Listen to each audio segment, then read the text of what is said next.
Hey guys, I gave up putting the intro, so whatever. Chapter 4.2. How effectively did Chiang Kai-Shek deal with the communists in the period 1927 to 1936? So first we have the Shanghai massacres and the extermination campaigns. So after the Northern Expedition, Chiang Kai-shek and the KMT had more power, but they feared the rising popularity of the CCP.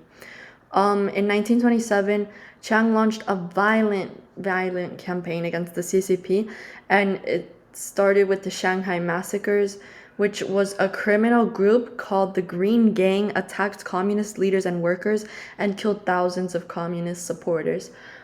Chiang called this the purification movement. The violence spread further than Shanghai to cities like Canton, and communist supporters were killed, arrested, or gone missing. Chiang became the clear leader of China, but his brutality led to the Soviet Union to stop supporting him. And also the CCP lost many members. It still wasn't destroyed, and now it was under Mao Zedong. The communists began to regroup in the countryside where they could not be found. Then there's the Long March of 1934 to 1935. So as Chiang continued his campaigns against the CCP, Mao and his followers were forced to retreat. This became known as the Long March when around 90,000 communists started marching from Jiangxi province, hoping to escape to northern China. And they traveled over 6,000 miles through mountains, rivers, and dangerous terrain. The journey was hard, and a lot of were attacked by warlords or KMT army. And in the end, only 10 to 20,000 had survived. So while the Long March was very painful and a lot of people were dead, it helped Mao become the leader of the CCP, and it also gave the communists a new safe space to keep the party alive. Then we have the Xi'an incident of 1936. So while the communists were recovering, China faced another threat, which was in Japan, with Japan, because they invaded Manchuria in 1931. And the Chinese believed that the KMT should focus on fighting Japan instead of the CCP, but Chiang refused, and he kept attacking the communists instead. So by 1936, Chiang was captured by two of his own generals, Zhang and Yang, who believed that China should unite and go against Japan instead of fighting civilly against each other. The event was called the Xiang incident, which was basically Chiang Kai-shek's abduction.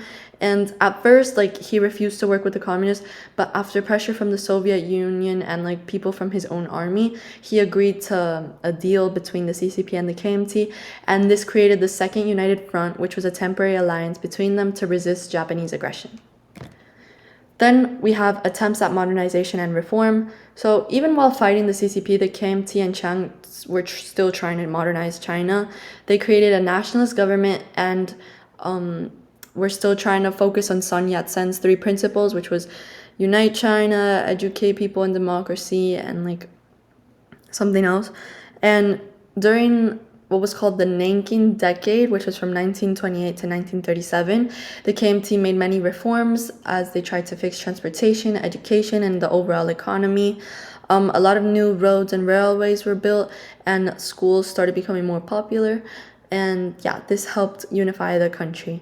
However, there was also problems because the KMT did not control all of China, and in the more rural areas, warlords still had power, and education was limited, especially in the countryside. By 1936, most reforms had slowed, and public spending had dropped, and military costs increased. In conclusion, China was being torn apart between war and progress. Chiang tried to destroy the CCP, but it only made them stronger. Mao Zedong rose as a leader during the Long March, and the Xi'an incident forced the KMT to join with the CCP for a while to fight against Japan. They were trying to modernize, but were also busy with other things. That's it. Bye.